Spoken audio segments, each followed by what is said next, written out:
Welcome to World Alert Updates. Subscribe and press the bell icon for more updates. There's been a sudden shift in rhetoric. Donald Trump, former U.S. president, is now targeting India.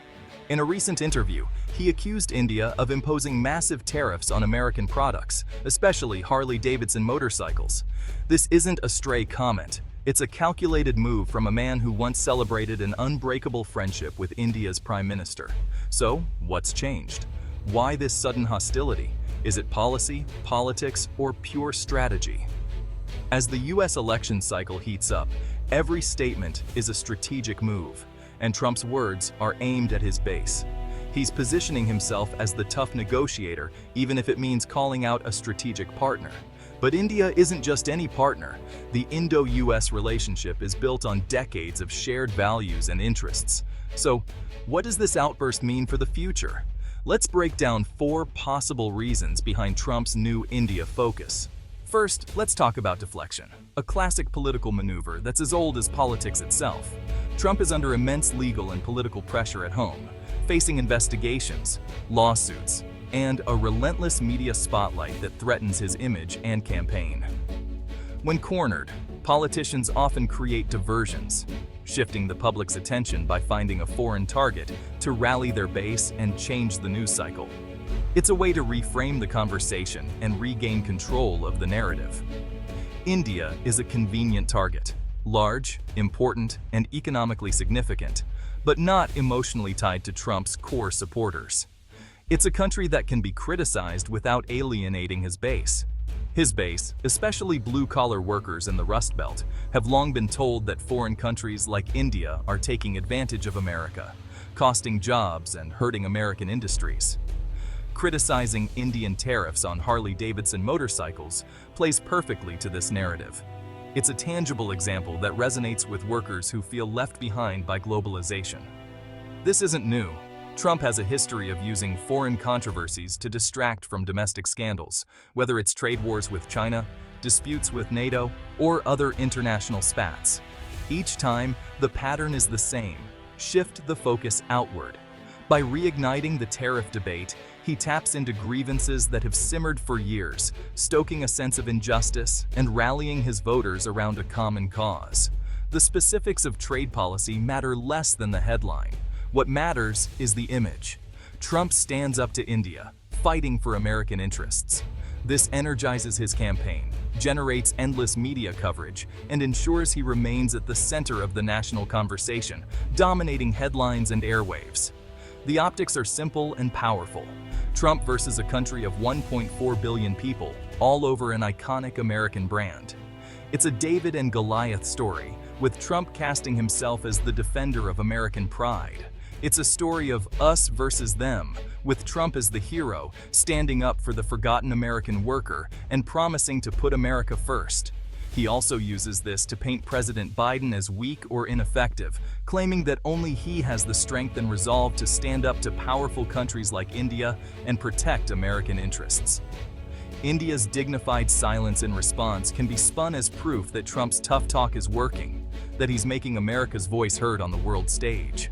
Ultimately, this is about political survival, unifying his base, distracting the media from his legal troubles, and crafting a campaign message that resonates with voters who feel left behind. The accuracy of his claims is secondary to their political utility. What matters most is the emotional impact and the sense of strength he projects. For Trump, creating an external enemy is a tried and tested strategy, one that keeps him in the spotlight and his supporters energized no matter what's happening behind the scenes. The second reason is leverage. In international politics, leverage is everything. It's about who has the upper hand, who can set the terms, and who can walk away with more than they started with. Trump sees every relationship as a negotiation, and he wants the upper hand. For him, every interaction is a deal to be won, not just managed. His criticism of India is a pre-negotiation tactic, putting India on the defensive before talks even begin. By starting with strong words, he tries to unsettle the other side and force them to react to his agenda. The U.S. has long pushed for a comprehensive trade deal, but India, with its growing economy and rising global influence, has resisted opening sensitive sectors like agriculture and retail to foreign competition. By calling India the tariff king, Trump tries to paint it as an unfair player and build pressure for concessions. This rhetoric isn't just for the negotiation table, it's also aimed at his domestic audience, showing them he's tough on trade. This is classic Trump. He did the same with NATO, using public shaming to force allies to spend more on defense. He believes that public pressure and media headlines can move the needle in his favor. He's signaling, if you want a good relationship, play by my rules. America gets the better deal. It's a message not just to India, but to every country watching. There's also a Russia angle. India's ties with Russia, especially in defense and energy, are a sore point for Washington. The U.S. worries about India's continued reliance on Russian military hardware and oil. Trump could be using trade as a proxy to pressure India on its Russia policy. By squeezing India on trade, he hopes to nudge it away from Moscow and closer to Washington's orbit. It's a two-pronged attack: economic leverage and geopolitical signaling. Trump's moves are calculated to hit both India's wallet and its strategic choices. Trump thrives on keeping partners off balance, hoping they'll make concessions to restore stability. He believes unpredictability is a strength, not a weakness. India, however, values its strategic autonomy and is unlikely to bend to public pressure. Indian leaders have made it clear that they will protect national interests, even if it means standing up to the U.S. But Trump is laying the groundwork for future negotiations, ensuring he can claim victory if India makes any concession. Even a small shift can be spun as a major win for his administration. The choice of Harley-Davidson is strategic. It's a powerful symbol for his base. It represents American manufacturing, jobs, and pride, issues that resonate deeply with his supporters. For Trump, negotiation is a zero-sum game. For him to win, someone else must lose. He doesn't believe in win-win. He wants to walk away with the bigger share. By framing India as a country that's been ripping off the U.S., he sets up any concession as a personal victory. This narrative helps him rally his base and justify tough tactics. It's all about entering talks from a position of maximum strength. For Trump, the show of strength is as important as the substance of the deal, because perception, in his world, is reality. The third reason is Trump's need to appear tough, not just on adversaries, but on friends. Calling out India shows his base that no relationship is sacred if America isn't getting a good deal. This resonates with voters who believe the U.S. has been exploited by allies for too long. We've seen this before. Trump withheld aid from Ukraine, feuded with Canada, and pressured Japan, all to project strength. The message: old rules don't apply, and every relationship is up for renegotiation.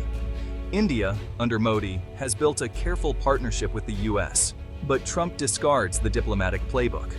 New Delhi's calm response frustrates Trump, whose tough guy act works best when others appear intimidated. This persona is also a campaign tool. He contrasts himself with Biden, claiming only he will hold India accountable. For Trump, the international fallout is secondary. The primary goal is reinforcing his brand. Every news cycle where he's seen fighting for America is a win, even if it damages partnerships. With rising powers like India, Trump wants to establish dominance early. Criticizing India's trade policies now sets the tone for future interactions. But this approach can erode trust. Partners may hesitate to commit if they fear public shaming. Still, for Trump, the short-term gain of looking tough outweighs long-term costs. India is simply the latest target in this ongoing performance. The fourth reason is simple. This is classic Trump, a man whose political style is as unpredictable as it is unorthodox. His relationships are transactional and temporary. Loyalty lasts only as long as it's useful to him, and when it ceases to be, he moves on without hesitation.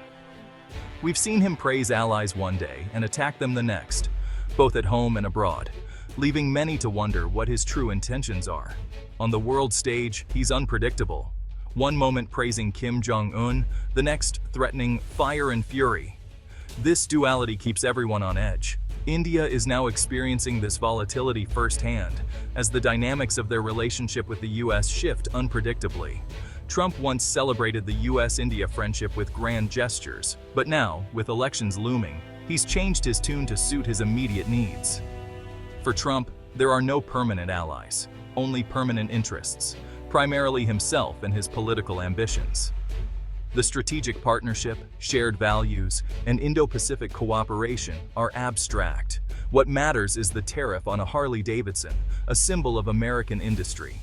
His stance could change again tomorrow if it suits his needs, leaving allies and adversaries alike in a constant state of uncertainty. This unpredictability makes it hard for foreign governments to plan long-term, as they cannot rely on a consistent U.S. policy. There's no coherent doctrine, just instinct and opportunism, a political style that defies traditional norms. India is the target of the moment. Next week, it could be another country, as Trump's focus shifts with the political winds.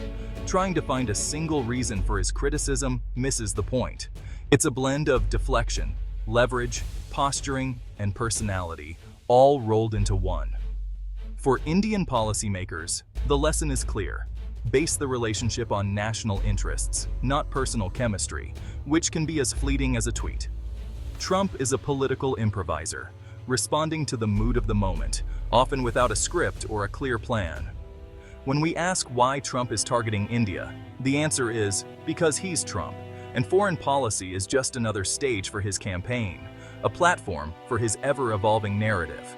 So, what does this mean for India? As U.S. political drama unfolds, other global players are watching. Russia and others may try to exploit these tensions, pulling New Delhi closer or driving a wedge between the democracies. India must navigate these turbulent waters with caution and maturity. Engaging in a public spat with Trump would be counterproductive. The best response focus on fundamentals, strengthen ties with the U.S. administration and Congress, and quietly prepare for any political eventuality. India must rise above the rhetoric and focus on long-term strategic interests. It's a test of diplomatic skill and patience. Thank you for watching.